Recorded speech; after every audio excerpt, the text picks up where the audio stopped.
أشهد أن لا إله إلا الله وحده لا شريك له وأشهد أن محمدا عبده ورسوله بلغ الرسالة وأدى الأمانة ونصح الأمة وتركها على محجة البيضاء ليلها كنهارها لا يزيغ عنها إلا هالك. أما بعد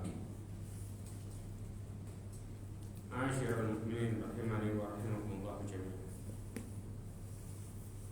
Alhamdulillah, kita bersyukur pada Allah Azza wa Jalla dengan segala petunjuknya, hidayahnya, inayahnya yang memberikan kita kesempatan untuk melakukan ketaatan. Karena pada dasarnya seseorang yang Allah Subhanahu wa ta'ala berikan kepada mereka petunjuk, maka mereka akan selalu khawatir terhadap amal salehnya sehingga mereka menambah amal salehnya. Sebagaimana Rasulullah SAW pernah ditanya oleh Aisyah radhiyallahu anha tentang surat Al-Mu'minun ayat 60. Allah berfirman, walladzina yu'tuna ma atau wa qulubuhum wajilat. Walladzina yu'tuna ma atau, dan orang-orang yang memberikan apa yang telah mereka berikan, wa qulubuhum wajilat, dengan hati yang takut. Kemudian Aisyah bertanya kepada Rasulullah SAW mengatakan, ahumul ladzina yashrabuna al-khamr wa yasrikun, apakah yang dimaksud mereka yang takut itu adalah yang meminum khamr dan melakukan pencurian? Maka Rasulullah mengatakan, la ya bintas Siddiq, tidak wahai anaknya Siddiq, walakinnahum alladzina yasumun wa yusalluna wa yatasaddaqun, akan tetapi mereka adalah orang-orang yang yasumun, yang berpuasa dan yang salat dan yang melakukan sedekah. Wa hum yakhafuna an la yuqbala minhum ulaika alladziina yusari'una fil khairat, dan mereka itu takut tidak diterima amalnya, maka mereka adalah orang-orang yang bersegera melakukan kebaikan. Maka pada dasarnya ketika Allah Subhanahu wa ta'ala memberikan seorang petunjuk, maka Allah buat mereka khawatir terhadap amal saleh. Supaya apa? Di balik rasa khawatirnya mereka akan menambah dan menambah. Mereka adalah orang-orang yang akan bersegera melakukan kebaikan. Inilah pelajaran yang besar. Bukan orang-orang yang kemudian merasa aman, karena mereka adalah orang-orang yang merasa aman. Mereka adalah orang-orang yang celaka sebenarnya. Ya, sebagaimana disebutkan oleh Abdullah bin Mas'ud, orang-orang yang bermaksiat, ya, mereka merasa aman dengan dosanya. Bahkan apa? Bahkan mereka melihat dosanya seperti kadzubab yamuru ala anfi fayaf'alu hakana, seperti lalat yang lewat di depan hidungnya, maka dibebas begitu saja. Kenapa mereka melakukan ini? Karena mereka merasa aman. Ya. Nasallallahu alaihi wasallam. Ma'asyiral muslimin rahimani wa rahimakumullah, di sini diriwayatkan Imam Tirmidzi. Salawat dan salam kepada Nabi Muhammad sallallahu alaihi wasallam, khairul anbiya'i wal mursalin, sebaik nabi dan sebaik rasul. Kita lanjutkan bahasan kita lagi, ini sedikit untuk motivasi diri kita dalam melakukan amal saleh. Maka baik salaf dan khawatirlah terhadap amal saleh kita, karena dari situ Allah berikan kita hidayah. Lanjutin matan yang ketiga ya. Dari Ruwaifi 4 ya. Imam Ahmad meriwayatkan dari Ruwaifi, dia berkata, Rasulullah SAW telah bersabda kepadaku, hai Ruwaifi, semoga engkau berumur panjang. Untuk itu sampaikan kepada orang-orang bahwa siapa saja yang memburu jenggotnya, atau memakai kalung dari tali busur panah, atau beristinja dengan kotoran binatang ataupun dengan tulang, maka sesungguhnya Muhammad terlepas diri darinya. Ma'asyiral mu'minin rahimani wa rahimakumullah. Disebutkan, dikatakan ya Ruwaifi, wahai Ruwaifi, la'alla al-hayata tatulu bika. Semoga kehidupanmu panjang. Maksudnya apa? Engkau berumur panjang. Maka dikatakan, ya, fa akhbir nas anna Muhammad aqada fa akhbir nas anna man aqada lihyata. Maka kabarkan kepada manusia bahwa barang siapa yang mengikat jenggotnya, ya, ini hal-hal yang dilarang oleh Rasulullah SAW.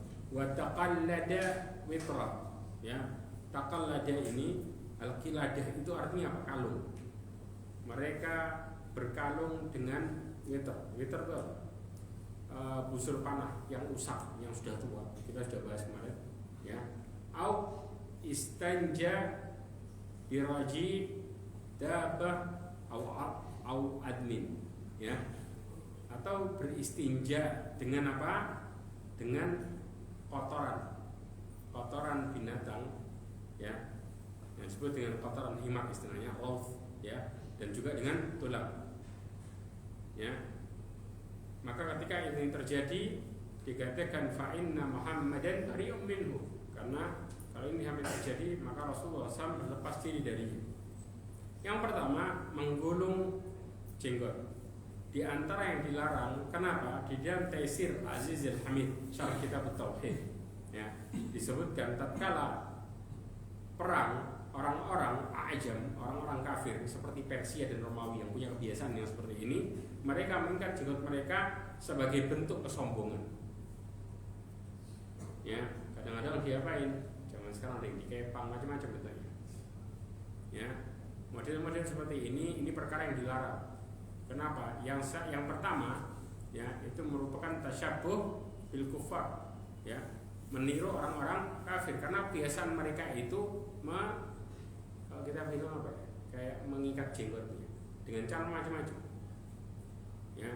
Kemudian yang kedua, mereka melakukan perkara itu untuk menunjukkan dirinya sombong, ya. Dan ini punya kebiasaan adalah zaman Rasulullah, kebiasaan orang-orang Persia dan Romawi. Kemudian juga maka kaum muslimin dilarang meniru mereka. Ada yang berpendapat bahwa kalau kita istilahnya mengikat jenggot atau mengepang, istilahnya dilakukan oleh sebagian orang untuk menjadikan jenggotnya ikal, dan ini mirip seperti kebiasaan para wanita juga, ya. Tidak boleh laki-laki menyerupai wanita dan wanita menyerupai laki-laki, ya. Dan ini termasuk diantara dosa-dosa besar, ya. Kemudian ini juga mirip, ya. Ada juga yang berpendapat dilarangnya, ya, mengikat jenggot tatkala salat karena dilarang dalam al-kaftu, yaitu diantara mengikat rambut, ya. Dan inilah larangan. Makanya kemudian seorang wanita itu nggak boleh sampai rambutnya seperti punuk onta. Jelas ya? Ya, digambarkan oleh Rasulullah seperti punuk onta. Kenapa seperti punuk onta? Diikat. Makanya kelihatan seperti punuk onta. Yang kedua, ketika menggantungkan tali busur, kita sudah pernah bahas ini. Di antaranya Waqi' meriwayatkan dari Sa'id Ibn Zubair radhiyallahu anhu, dia berkata, barang siapa yang memotong tamimah dari seseorang, maka tindakannya itu sama dengan memerdekakan seorang budak, ya. Tamimah di sini adalah kayak model jimat dan Waqi' meriwayatkan juga dari Ibrahim An-Nakhai, ya.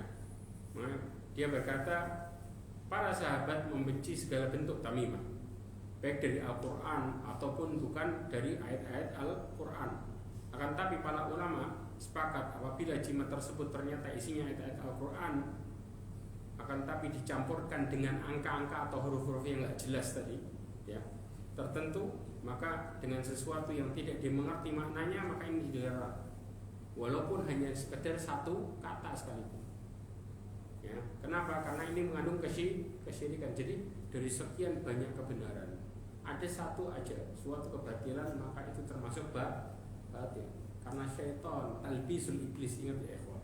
Iblis itu pintar sekali ya memanipulasi keburukan dengan cara yang sangat-sangat halus. Mereka selalu mengatakannya dengan dalil mengatakan ini sebuah kebaikan. Padahal apa? Itu merupakan perkara yang diharamkan oleh Allah Azza wa Jalla dengan berbagai macam dalil. Ya. Namun jika jimat tersebut ternyata isinya adalah murni hanya Al-Quran atau doa-doa dari hadis Nabi SAW, maka terdapat khilaf di antara para ulama tentang kebolehannya. Insya Allah saya jelaskan khilafnya setelah ini. Kemudian yang ketiga adalah ar-rawth. Ar-rawth ini adalah kotoran himar dan juga dengan tulang. Ar-rawth najis, kotoran binatang seperti himar ahli ya. Maka tidak bisa digunakan untuk beristijmar karena tujuannya adalah menghilangkan najis. Nggak mungkin najis hilang pakai najis ya. Makanya menghilangkan najis tentunya dengan yang bersih ya. Dan najis ya, adapun tulang merupakan makanannya para jin, maka ini termasuk perkara larangan. Lalu bagaimana kalau kemudian bentuknya ayat-ayat Al-Quran ataupun doa-doa dari Nabi SAW? Sebagian mereka membolehkan sebagai jimat, di antaranya adalah Aisyah radhiyallahu anha, Abdullah ibn Amr ibn As, ya, dan juga dari kalangan tabi'in di antaranya Sa'id ibn Musayyab, Ibnu Sirin, Atha ibn Abi Rabah. Kemudian di antara para ulama adalah Imam Malik, ya. Kemudian di salah satu riwayat Imam Malik sebutkan dan juga pendapatnya Hanafiyah, pendapatnya Syafi'iyah. Ini adalah pendapat yang dipilih juga oleh Syekhul Islam Ibnu Taimiyah di dalam Majmu' Fatawanya dan juga Ibnu Qayyim dan Ibnu Hajar. Sebagian lagi mengharamkan, di antaranya Abdullah bin Mas'ud, Abdullah bin Abbas, ya, dan juga Hudzaifah ibn al-Yaman, Uqbah ibn Amir, Abdullah ibn Uqaim. Di antara kalangan tabi'in adalah Ibrahim an-Nakhai. Diriwayatkan juga ya dari Ibnul Arabi. Dari orang yang tidak membolehkan di antaranya adalah yang pertama, keumuman hadis Nabi SAW melarang jimat dan tidak ada dalil yang mengkhususkan keumuman tersebut. Rasulullah mengatakan man ta'allaqa tamimatan faqad asyrak. Dalil ini umum. Dikatakan barang siapa yang menggantungkan jimat maka dia telah melakukan kesyirikan. Mereka menukil dalil umum ini, paham ya? Orang-orang yang nggak membolehkan. Nanti membolehkan apa kita akan bicara juga. Ya. Dikatakan man ta'allaqa tamimatan fala atammallah lah. Dikatakan barang siapa yang menggantungkan jimat maka Allah tidak akan pernah menyempurnakan urusannya. Ini di antara dalil-dalil yang mereka mengambil perkara jimat itu nggak boleh apapun itu. Yang kedua adalah kalau memang disyariatkan dan bermanfaat bagi umat, tentunya Nabi SAW akan menjelaskan dan akan mencontohkannya. Padahal begitu banyak sekali doa-doa dan zikir-zikir Nabi SAW yang Rasulullah ajarkan, akan tapi semuanya dengan dihafalkan dan tidak ada satu hadis pun menunjukkan Nabi menyuruh untuk menulis ayat-ayat Al-Quran sebagai ganti dari doa-doa yang dilafalkan tadi. Jelas ya? Dan ini Ibnul Arabi mengatakan di dalam Aradatul Ahwadi, ya, di dalam Aridatul Ahwadi disebutkan wa ta'liqul Quran laisa minas sunnah, ya, dan menggantungkan Al-Quran bukan dari perkara sunnah. Wa innamas sunnah fihi adzikru duna ta'liq. Yang disebut dengan sunnah itu dengan berzikir, yaitu melafadzkannya, bukan dengan menggantungkannya. Ini pendapatnya Ibnul Arabi. Yang ketiga adalah satu dariah atau satu dariah, menutup celah-celah ya kemungkinan kesyirikan. Ini pendapat yang tidak membolehkannya, ya, yang bisa mengantarkan kepada kesyirikan. Kenapa? Jika seandainya jimat dengan Al-Quran, maka akan menjadi racun dan samar antara jimat yang boleh dengan jimat yang tidak boleh. Ya, Quran aja boleh, masa yang lainnya nggak boleh. Jadi ada celah, ya, bahwa nanti akhirnya orang membolehkan jimat kalau seandainya Quran itu diperbolehkan. Ya, apabila banyak orang-orang yang menulis jimat dengan ayat Al-Quran, tapi dengan cara-cara yang salah, seperti apa? Mencampurkan Quran dengan raja, Quran dengan gambar, ya, atau menulis ayat Al-Quran sepotong-sepotong dengan huruf-huruf yang dipisah-pisah, atau sebagian ayat dirubah dengan sebagian lafaz, jadi dicampur antara ayat ini, ya, nggak nyambung sama ini tapi digabung. Karena makanya syaitan itu tipis, pinter, ya. Dikatakan apa? Ada yang kalau mau kuat faid, naudzubillah, kita nggak usah belajar. Intinya mereka kadang-kadang menukil ayat 1-2 kata. Faidah batas itu dipakai, ya. Dinukil 1-2 kata, bisa ditambahin, ya. Inilah diantara apa? Jadi dan itu dipakai dikir lagi, ya. Jimat-jimat yang seperti ini mereka pakai Al-Quran, tapi 1-2 kata atau 3 kata kemudian apa? Dipotong, kemudian dipakai buat dikir. Kebayang ya? Wah, bagaimana kemudian kesyirikan itu tipis-tipis luar biasa. Atau ayat Al-Quran kadang-kadang apa? Dibentuk kaligrafi, dibentuk seperti binatang. Kebayang nggak? Terjadi. Makanya seorang itu ketika menuliskan jimat dengan cara-caranya sendiri, maka yang kemudian kalau ini diperbolehkan, maka mereka mengatakan bahwa ini ayat Al-Quran, kan boleh hukumnya.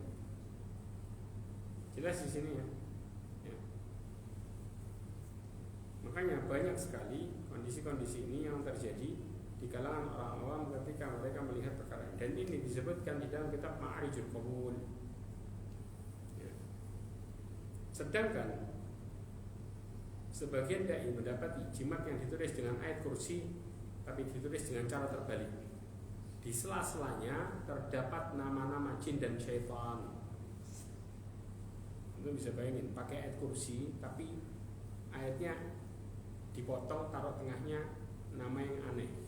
Kemudian lanjut lagi, taruh tengahnya lagi nama yang aneh, ya. Tapi mereka kalau yang nggak tahu ayat kursi, ketika mereka nggak hafal, ini apa ini maksudnya?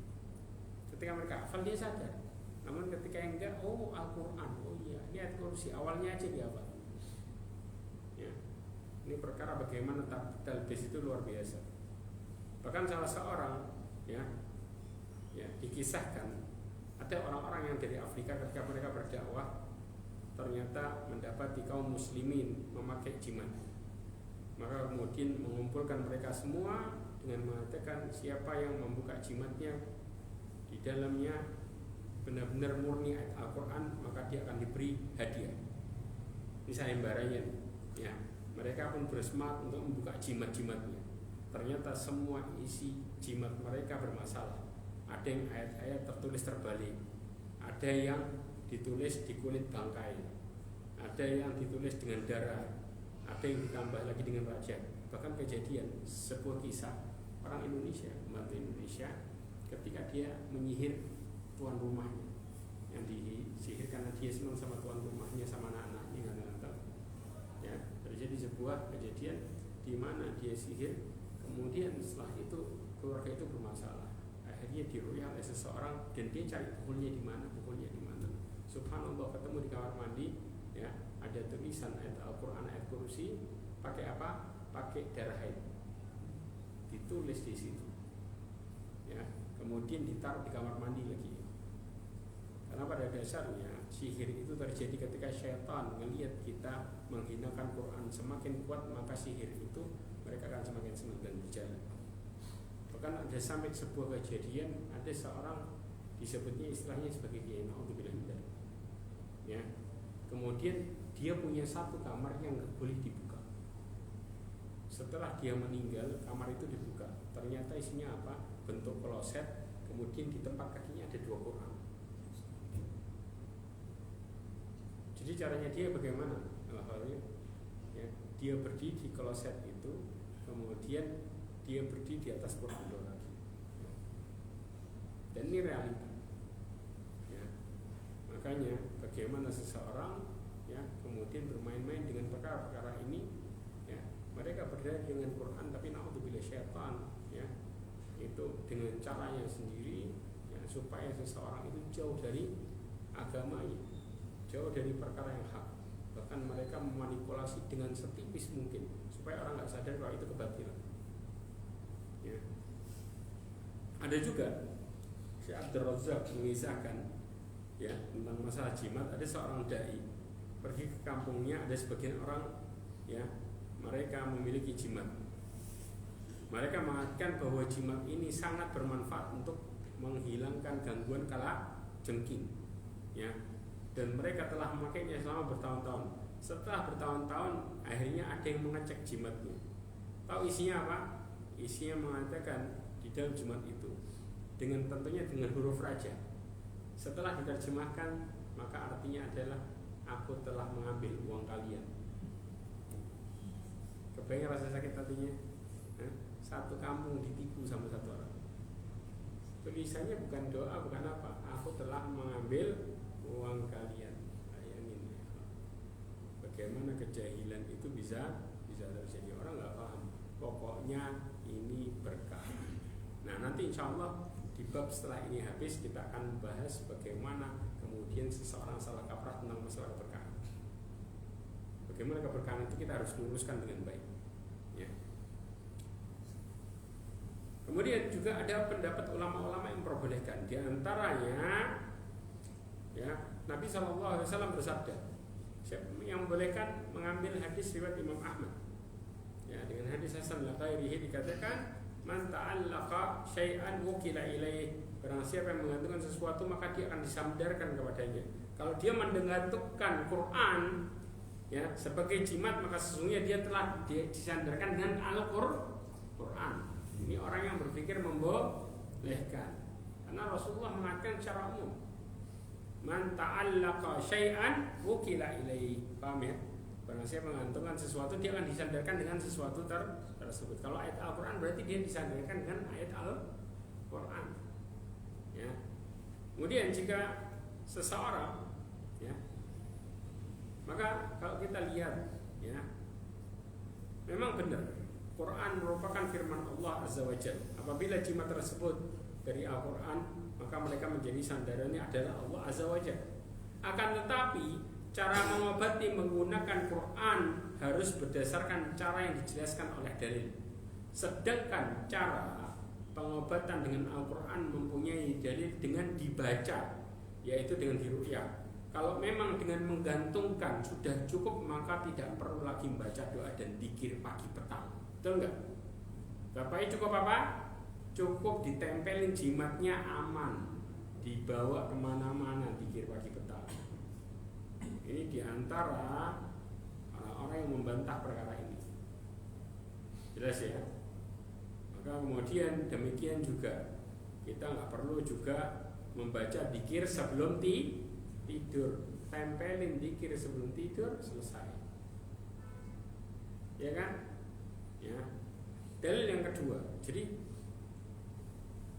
berdasarkan keumuman firman Allah Subhanahu wa taala wa nunazzilu minal Qur'ani ma huwa syifaa'un wa rahmatul lil mu'minin wa la yazidu dzalimin illa khasara. Allah mengatakan dalam surat Al-Isra ayat 82. Kata Allah Subhanahu wa taala, kami turunkan Quran sebagai syifa, penyembuh dan rahmat bagi orang-orang mukmin. Al-Quran adalah obat. Di antaranya yang menjadikan obat adalah dengan menggantungkannya sebagai jimat. Ya. Kemudian juga ada yang membantahnya dengan benar, mengatakan obat tetapi caranya adalah dengan meruqyah, yaitu dengan membacanya. Jadi Quran ini terjadi itu ketika dibaca. Allah mengatakan apa? Wa idza quri'al Quran fastami'u lahu wa an la'allakum turhamun. Jelas di posisinya. Apabila dibacakan Quran, artinya Quran itu berefek ketika dibacakan. Fastami'u lahu, orang yang berinteraksi dengannya maka dengarkanlah dan diam. Maksudnya apa? Perhatikan. Perhatikan dengan apa? Dengan hati. Artinya antara anggota badan dengan pikirannya itu semua harus sejalan.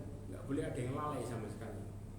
Baru kemudian Allah mengatakan apa? Supaya kalian mendapatkan rahmat. Kalau enggak, Quran hanya sebagai setelan kemudian ditinggal begitu aja, maka ini nggak berefek sama sekali. Ya, makanya harus dipraktekkan. Yang ketiga adalah asal dalam pengobatan dan ruqyah boleh selama tidak ada kesyirikan. Sedangkan Rasulullah SAW mengatakan dari Auf, ya, Ibn Malik Al-Asyja'i, qala kunna narki fil jahiliyah, faqulna ya Rasulullah kaifa tara fi dzalika, qala a'ridu alayya ruqakum la ba'sa birruqa ma lam yakun fihi syirk. Hadis riwayat Imam Muslim. Dikatakan dari Auf Ibn Malik Al-Asyja'i, dia berkata, kami dahulu meruqyah di masa jahiliyah. Kemudian dia mengatakan kepada Rasulullah, "Wahai Rasulullah, bagaimana menurutmu ya akan hal ini?" Maksudnya tentang ruqyah kami di masa jahiliyah. Maka Rasulullah mengatakan enggak masalah. Ya, dikatakan tampakkan kepadaku tentang ruqyah kalian. Maka Rasulullah mengatakan tidak ada masalah selama tidak ada kesyirikan di dalamnya. Selama tidak ada kesyirikan di dalamnya. Dan ini dipakai untuk dalil. Al-Imam Baihaqi rahimahullah mengatakan inna ruqa bima la yu'raf au ala ma kana min al-jahiliyah min idafatil afiyah ila ruqa lam yajuz. Dikatakan bahwa ruqyah itu ya dengan sesuatu yang tidak diketahui maknanya, atau ala ma kana min ahli jahiliyah, atau dengan apa yang diyakini oleh ahli jahiliyah, di mana apa min idhafatil afiyah, dengan menyandarkan kesembuhan kepada ruqyah, maka ini tidak boleh. Karena seharusnya seseorang menyandarkan kesembuhan kepada siapa? Kepada Allah Azza wa Jalla. Tapi ketika seseorang menyandarkan kesembuhan kepada ruqyah, bahkan ketika seseorang menyandarkan kesembuhan ya kepada gara-gara Qur'annya, bukan karena Allahnya, maka ini juga enggak boleh. Karena yang menyembuhkan adalah Allah Azza wa Jalla. Maka seseorang harus menyandarkan keyakinannya bahwa yang memberikan afiat, kesembuhan dengan baik hanya Allah Azza wa Jalla, bukan yang lainnya. Ya. Karena kadang-kadang maaf. Ya, dia Quran, makanya iblis ini pintar, tipis bedanya. Kadang-kadang dia bawa Quran gara-gara ini, Quran yang ditunjukin, bukan gara-gara Allah. Termasuk enggak kesyirikan di sini? Termasuk. Dia kadang-kadang memperlihatkan dia meyakini bendanya, bukan meyakini Allah. Makanya kemudian Abu Bakar As-Siddiq, Umar bin Khattab radhiyallahu anhu, ya, bicara masalah keberkahan, maka Umar bin Khattab tidak melihat Hajar Aswad bendanya, tapi Umar bin Khattab mengatakan apa? Innaka lahajar, sesungguhnya engkau batu biasa. Kalau seandainya aku tidak melihat Rasulullah menciummu, maka aku tidak akan pernah menciummu. Maka keberkahannya adalah mengikuti sunnahnya, bukan karena batunya. Jelas di sini. Ini yang kemudian kita harus pahami mana arahnya kemana dan ini sebagai apa. Ya. Karena kalau seandainya sampai salah, maka ini bisa menjadi kesyirikan. Kesimpulannya ya ikhwah, pendapat yang melarang jimat secara mutlak adalah bentuk kehati-hatian dan lebih selamat. Ya, supaya menutup pintu kesyirikan. Karena ketika seseorang tidak paham, ketika mereka berpegang pendapat boleh secara mutlak dan mereka nggak paham, mereka bisa jatuh pada kesyirikan secara pelan-pelan. Karena pada dasarnya nanti kemudian ya kebenaran itu bisa diputar jadi kebatilan. Awalnya benar, habis itu begitu caranya yang salah, ya, dengan bentuk-bentuk atau kemudian dengan dimasukkan hal-hal yang nggak jelas tadi, maka akhirnya jatuh kepada kesyirikan. Jelas ya masalah ini. Kita lanjutkan ke pembahasan yang berikutnya. Di mana? Coba judulnya bab apa itu? Siapa yang? Mereka yang mengharapkan berkah pada pohon, batu dan sejenisnya. Ya, ini bab masalah keberkahan. Bab mereka yang mengharapkan keberkahan dari pohon, bebatuan dan yang lainnya dan yang semisalnya. Sebelum kita bahas masalah ini, di bab itu ada dua dalil ya. Ya, ada dua dalil ya, dari Quran sama dari sunnah. Ya. Yang pembahasan yang pertama adalah yang kita bahas berkaitan dengan masalah mencari berkah. Paham ya? Supaya kita nggak salah. Yang pertama, dari segi makna, berkah itu maknanya apa? Nah, bertambah. Ya. Kemudian juga menetap. Disebutkan di dalam Mu'jam Maqayis al-Lughah, barakal ba'iru yabruku burukan. Baraka di sini bisa berarti apa? Menetap. Kenapa? Contohnya barakal ba'ir, unta itu baraka artinya apa? Duduk istilahnya. Ya, tetap gak itu? Atau menetap? Itu disebut dengan baraka. Atau bisa jadi baraka itu artinya apa? Bertambah. Juga dikatakan al-birkatu shibhul haudi yukhfaru fil ard. Atau bisa dikatakan juga bahwa al-birkah, tahu birkah? Ya.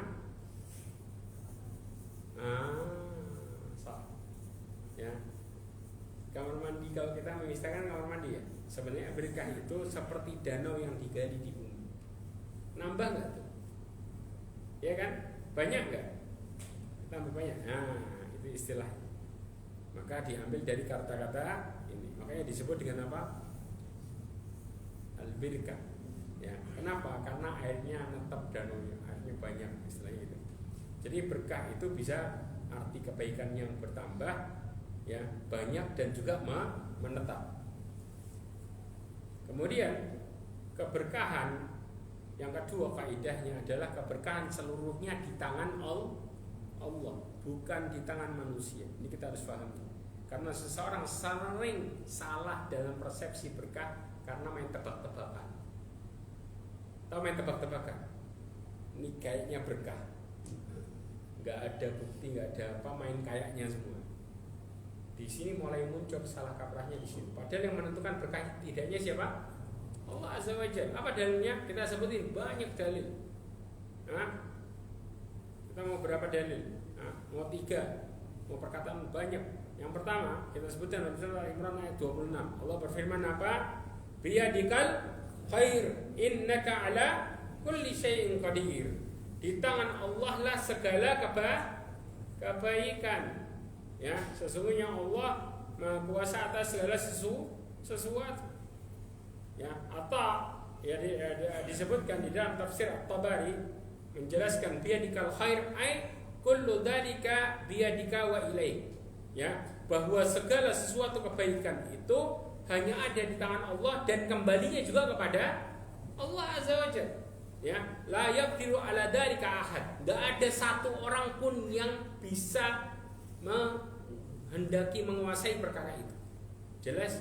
Bahkan Rasulullah sekalipun diberikan keberkahan atas izin Allah dan baliknya kepada Allah Azza wa Jalla.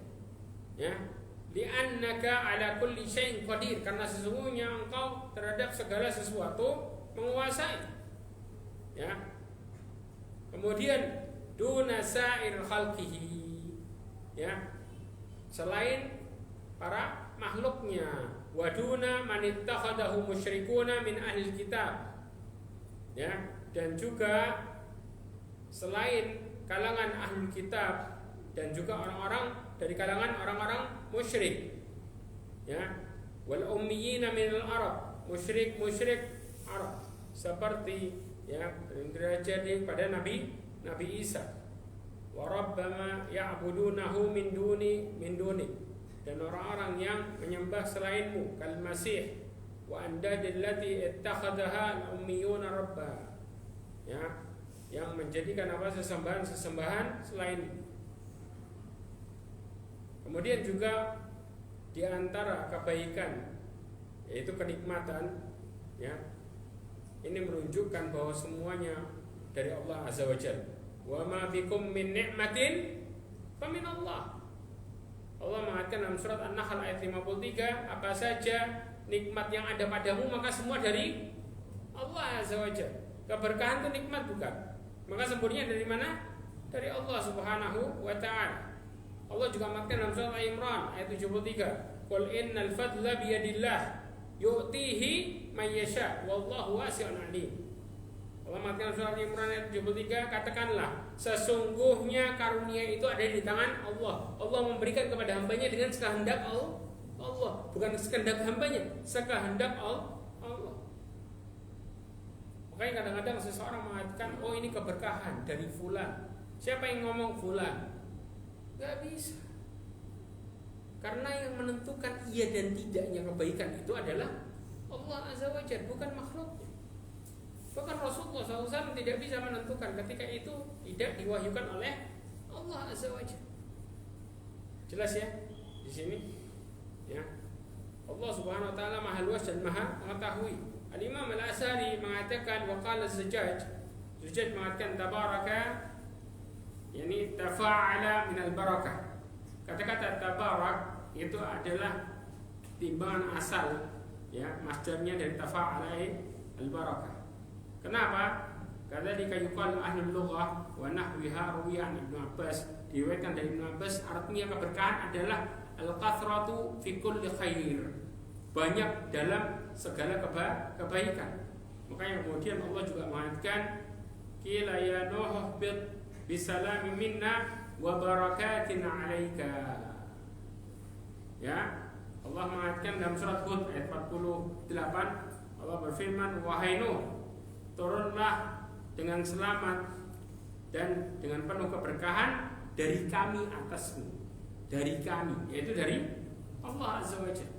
Ini menunjukkan, ya, bahwa itu terjadi karena dari Allah. Kemudian yang ketiga, masih belum? Sudah apa belum? Belum ya? Allah memberikan keberkahan pada sebagian makhluknya yang dipilih. Ya, Allah berfirman dalam surat Al-Qasas ayat 68, wa rabbuka yakhluqu may yasha'u wa yakhtar. Paham? Maka lahumul khiyarah. Dikatakan kata Allah Subhanahu wa taala, dan Tuhan menciptakan apa yang dikehendaki dan memilih. Ya, sekali-sekali tidak ada pilihan bagi mereka. Jelas ya? Jadi Allah lah yang menciptakan dan juga memilih. Kenapa? Hanya di dalam Ibnu Qayyim mengatakan di dalam kitabnya Zadul Ma'ad, mengatakan hanya Allah yang lebih tahu tentang makhluknya dan siapa saja makhluknya yang pantas untuk dipilih oleh Allah. Cuma Allah yang tahu, ya, dan bukan makhluknya. Maka makhluk-makhluk yang dipilih tadi oleh Allah untuk dikasih apa? Keberkahan. Jelas, baik secara dan tempat ataupun secara waktu tertentu. Karena makhluk-makhluk tersebut memiliki sifat-sifat khusus yang Allah berikan kepada mereka dan tidak terdapat pada makhluk-makhluk yang lainnya. Saya kasih contoh, ya, keberkahan para nabi. Ya, surat As-Saffat ayat 112 sampai 113 disebutkan di sini. Ya, wa basyarnahu bi ishaqa nabiyyan minas salihin wa barakna alaihi wa alal ishaqa wa min dzurriyyatihima muhsinu wa zalimun li nafsihi mubin. Dikatakan apa? Kami, ya, beri dia kabar gembira dengan kelahiran Nabi Ishak sebagai seorang nabi yang termasuk orang-orang soleh. Maka kemudian Allah mengatakan apa? Wa barakna, kami limpahkan keberkahan atasnya dan atas Ishak. Ini menunjukkan Allah memilih Nabi Ishak secara khusus dan juga Allah memberikannya keberkahan. Baik dalil yang lainnya, ya, di antaranya juga surat Maryam ayat 30 sampai 31. Qala inni Abdullah ataniyal kitaba wa ja'alni nabiyya wa ja'alni mubarakan aynama kuntu. Ya, disebutkan Nabi Isa berkata, sesungguhnya aku ini hamba Allah. Dia memberikanku kitab dan menjadikanku seorang nabi. Maka dia menjadikan aku yang diberkahi di mana saja aku berada. Ya. Kemudian juga disebutkan atas kehendak dan hikmah Allah Subhanahu wa taala Allah menjadikan tempatnya berkah. Contoh Mekah, Madinah, Aqsa, ya enggak? Di Mekah Allah mengatakan surat Al-Imran ayat 96. Kata Allah apa? Inna awwala baitin wudi'a lin-nas. Di mana? Lalladzi bi Bakkah mubaraka wa hudal lil alamin. Allah mengatakan sesungguhnya rumah yang pertama dibangun untuk manusia, maksudnya dibuat beribadah, ialah Baitullah di Bakkah. Bakkah itu di Mekah, ya, yang Allah berkahi. Ya. Kemudian dalam surat Al-Isra ayat 1 tentang Isra Mi'rajnya. Subhanalladzi asra bi 'abdihi lailan minal masjidil haram ilal masjidil aqsa alladzi barakna haulahu. Ya, Maha suci Allah yang telah memperjalankan hambanya, ya, di malam hari dari Masjidil Haram ke Masjidil Aqsa yang kami berikan keberkahan sekelilingnya. Ya. Begitu juga Allah Subhanahu wa taala memuliakan, memberikan keberkahan waktu dengan memberkahinya. Seperti contohnya apa? Bulan Ramadan, Lailatul Qadar, 10 hari terakhir, ya, 10 hari pertama bulan Dzulhijjah, juga hari Jumat, sepertiga malam terakhir banyak. Allah mengatakan dalam surat Ad-Dukhan, ya, inna anzalnahu fi lailatin mubarakatin inna kunna mundirin. Jelas? Allah katakan sesungguhnya kami menurunkan pada suatu malam yang diberkahi, yaitu malam Lailatul Qadar, malam bulan Ramadan. Ya, Allah mengatakan juga di dalam surat An-Nur ayat 35, Allahu nurus samawati wal ardi mathalu nurihi kamishkatin fiha misbah al-misbahu fi zujajah az-zujajatu ka'annaha kawkabun durri yuqadu min syajaratin mubarakah. Ya, Allah katakan itu, Allah memberikan cahaya kepada langit dan bumi. Perumpamaan cahayanya seperti sebuah lubang yang tak tembus, di dalamnya ada cahaya pelita yang besar.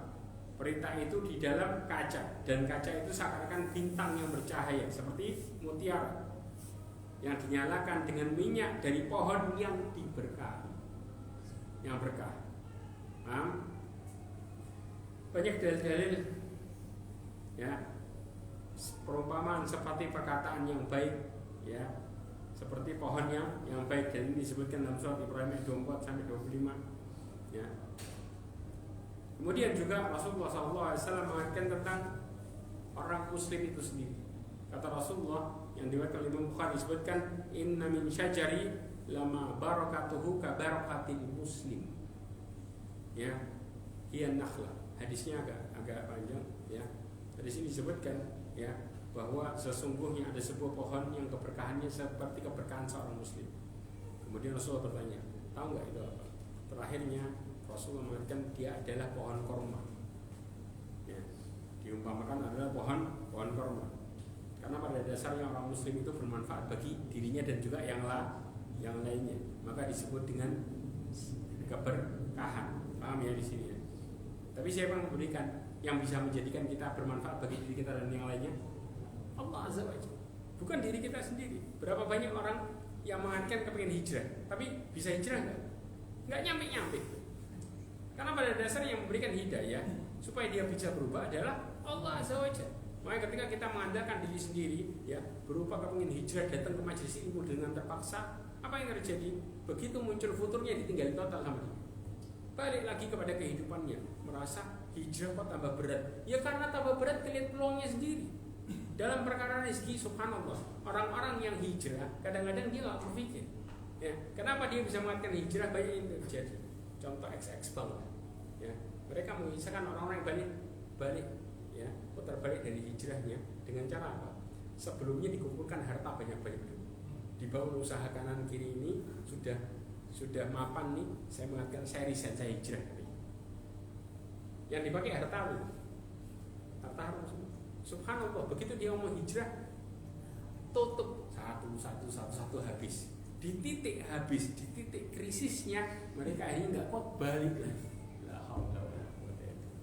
Karena pada dasarnya seseorang hijrah bukan mengandalkan Allah, tapi mengandalkan dirinya sendiri. Karena Karena yang bisa memberikan mereka rahmat, memberikan rezeki kebaikan dalam bentuk kebaikan, keberkahan adalah Allah. Dan orang-orang kadang-kadang yang berusaha beribadah dengan caranya sendiri, mereka melupakan perkara ini.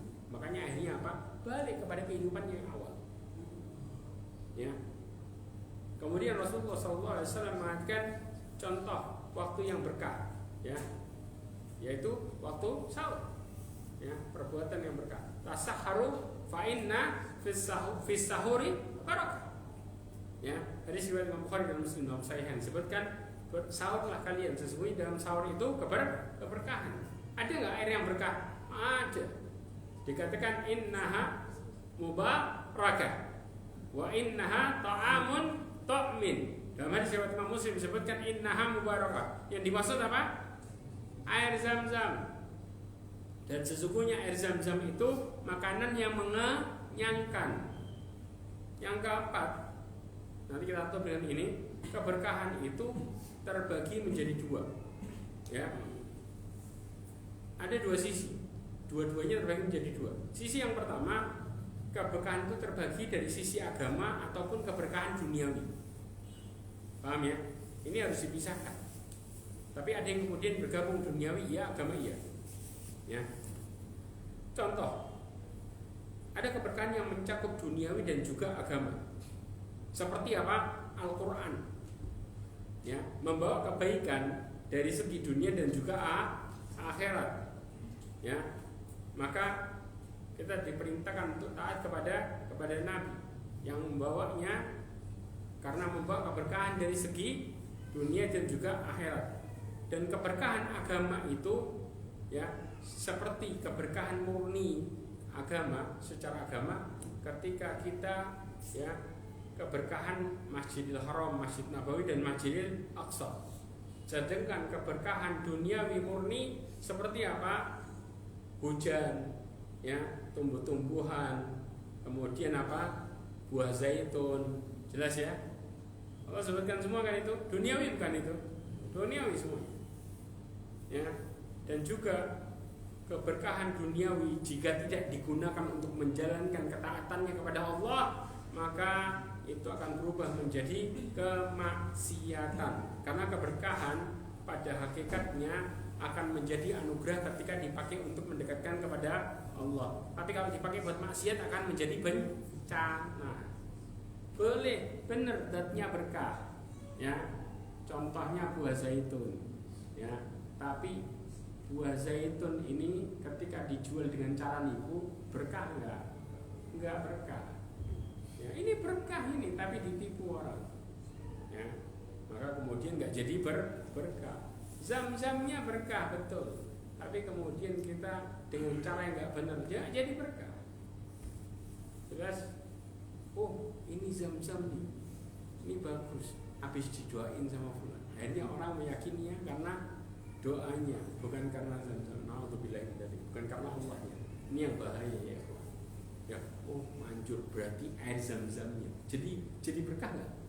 Orang meyakini air zam-zam bukan karena Allahnya, nggak jadi berkah. Jelas ini. Jadi bagaimana kita memanfaatkan, maka jadi berkah atau bencana. Salah satu dari keduanya. Kemudian juga keberkahan terbagi menjadi dua, secara datnya atau secara maknawinya. Kita harus paham antara dat sama maknawinya. Keberkahan secara dat seperti apa? Contoh keberkahan korma, ya, air zam-zam, ya, dan juga keberkahan jasad Nabi SAW. Ya, maka jasad para nabi ini jelas keberkahannya. Ya. Tetapi kalau jasadnya para sahabat gimana? Enggak ya. Paham ya? Kalau pak jasadnya para sahabat berkah, maka otomatis para sahabat satu dengan yang lainnya saling mengambil keberkahan tersebut. Terjadi enggak? Cari dalilnya, enggak ada satupun para sahabat yang melakukan itu. Jelas di sini. Padahal para sahabat itu bermurid kepada siapa? Berguru pada siapa? Rasulullah SAW. Tapi ini tidak bisa menjamin bahwa jasadnya bisa menjadi berkah. Ya, karena ini menunjukkan yang memilihkan keberkahan adalah Allah Subhanahu wa taala. Sebagaimana jangan jauh-jauh, kota Madinah berkah gak? Tapi penghuninya, nah, Sering orang salah kaprah dalam memahami sesuatu. Kalau kotanya berkah, maka penghuninya otomatis. Siapa bilang? Sampai ada sebuah perkataan, ya, dikatakan al-ardul muqaddasah la tuqaddasu ahlaha. Ya, bahwa tanah yang suci itu tidak mensucikan penghuninya. Saya mau tanya, pencopet di Masjidil Haram banyak enggak? Banyak. Yang umroh bolak-balik kehilangan ini. Oh, iya benar Ustaz, saya kehilangan 5 juta, 10 juta. Sampai kadang-kadang begitu ibadah kepikiran duit terus sampai pulang. Padahal ketika mereka maka yang apa namanya menghendaki untuk uangnya hilang siapa? Allah Azza wa Jalla. Maka kalau kita balik sama Allah akan menggantikannya. Tapi kalau kita ya berpikir secara nominal bahwa uang itu karena hasil usaha dan lain sebagainya, wallahi nggak bakal itu kita. Ya. Dan ibadahnya seumur ibadah sampai pulang nggak bakal tenang. Sampai di Indonesia ceritanya cuma bawa satu duit saya dicuri. Padahal tujuan ke sana buat apa? Berdoa mendekatkan diri. Itunya hilang. Sampai pulang ya Allah, kepikiran 5 juta padahal duitnya itu bukan berapa? Di rumah ada 500 juta dan sebagainya. Itunya nggak disyukuri, 5 jutanya dipikiri sampai selesai. Jelas, inilah kondisi bagaimana cara seseorang melihat sesuatu dengan cara yang salah. Wallahu a'lam bishawab. Insyaallah kita lanjutkan pada pertemuan berikutnya tentang bagaimana kita harus melihat ya keberkahan dengan cara yang benar. Ya, kemudian bagaimana kaidah penentuan keberkahan itu, apa yang Allah Subhanahu wa taala katakan dan kenapa seorang bisa menjadi syirik dalam permasalahan ini, masalah kesalahannya di mana, kita bahas pada pertemuan berikutnya insyaallah minggu depan. Wallahu a'lam bishawab. Ini yang bisa saya sampaikan. Mudah-mudahan apa yang kita pelajari hari ini bisa semakin mendekatkan diri kepada Allah Azza wa Jalla. Kalau ada kebaikan dan manfaat itu datangnya dari Allah Azza wa Jalla. Ketika ada kesalahan itu datangnya dari saya pribadi, saya mohon maaf sebaik-baiknya. Subhanallahumma wa bihamdika asyhadu an la ilaha illa anta astaghfiruka wa atubu ilaik. Wa akhiru da'wana alhamdulillah. Wassalamualaikum warahmatullahi wabarakatuh.